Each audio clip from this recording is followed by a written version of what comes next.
Alton Towers is known for their unique roller coasters, okay fine, most of them. Due to the tree level height restrictions and its proximity to residential areas, the designs of the coasters have to be more creative, resulting in low to the ground or even partly underground ride layouts. But what is the best moment on each coaster at the park? Well, today I'm going to decide just that, and I'm going to be using this wheel to randomly pick the order I do the rides in, so let's give it a spin. I've got to be honest, I haven't ridden this ride in a very long time, though I would guess it would be the final turn because that's where it seems to go the fastest. Now for me, Galactica has quite a few fun moments, such as the first drop with the small airtime hill just afterwards, and also the dive into the trench later on is pretty cool. But the highlight for me has to be the lighter flying version, where you're on your back for quite a few seconds. And lying like that can be quite disorienting as you can't really see where you're going. This is a really unique moment on what I believe is a pretty underrated ride.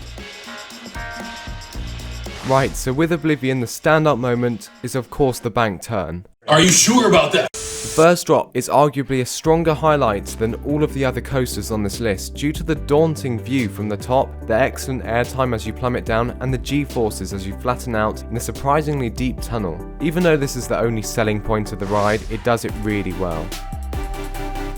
With Rita, I think the launch is easily the highlight of the ride. Although it isn't as powerful of a hydraulic launch as its sister at Thorpe Park, it still provides an exhilarating punch that takes you from 0 to 61 miles an hour in 2.5 seconds. Wickerman has many brilliant parts to it, but my favourite moment is that first drop. You sort of meander from side to side instead of just dropping straight, which gives you an awesome out of control feel from all of the lateral G-forces acting on you. There's also a nice airtime hill midway down the drop, which can actually give you some awesome ejector airtime if the ride is running fast. It's literally just about got Spinball Whizzer instead of the Runaway Mine Train, so I'm going to say with this one, like Dragon's Fury at Chessington, the horseshoe-shaped turn on Spinball is my favourite moment, as the steepness mixed in with the spinning makes for a really thrilling moment that comes straight after the fastest part of the ride.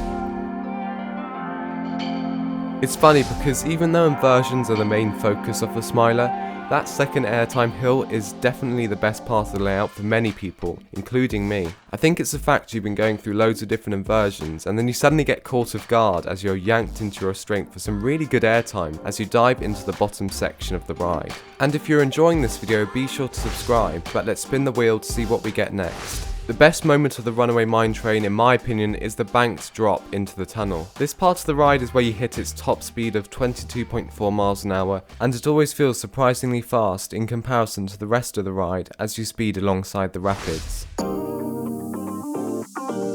The rapid pace of your nemesis results in nearly every moment delivering with some crazy intensity, but the downwards helix towards the beginning always gives me a shock from how quickly the train whips around it. After the corkscrew, you immediately get pushed into your seat as you traverse an extremely tight turn, and I still can't properly understand where all that speed suddenly comes from. I'll be interested to see if it's still my favourite moment after the retrack. So we are left with 13, with the first of its kind drop track being the best moment. It has some great theming as you first enter the crypt, and the actual 16-foot drop track provides a great amount of airtime before you go backwards for the final portion of the ride. It's always fun to see the shock from first time riders, and it still can be quite suspenseful even if you've gone on it multiple times. That ride was a bit timid. At least it's time now to get off. Apparently, little jolt there. Okay, let's get up. Ah! Well, those are my favourite moments, but what are yours? Be sure to leave them in the comments down below. But that's it for this video. Thanks loads for watching, and I'll see you next time.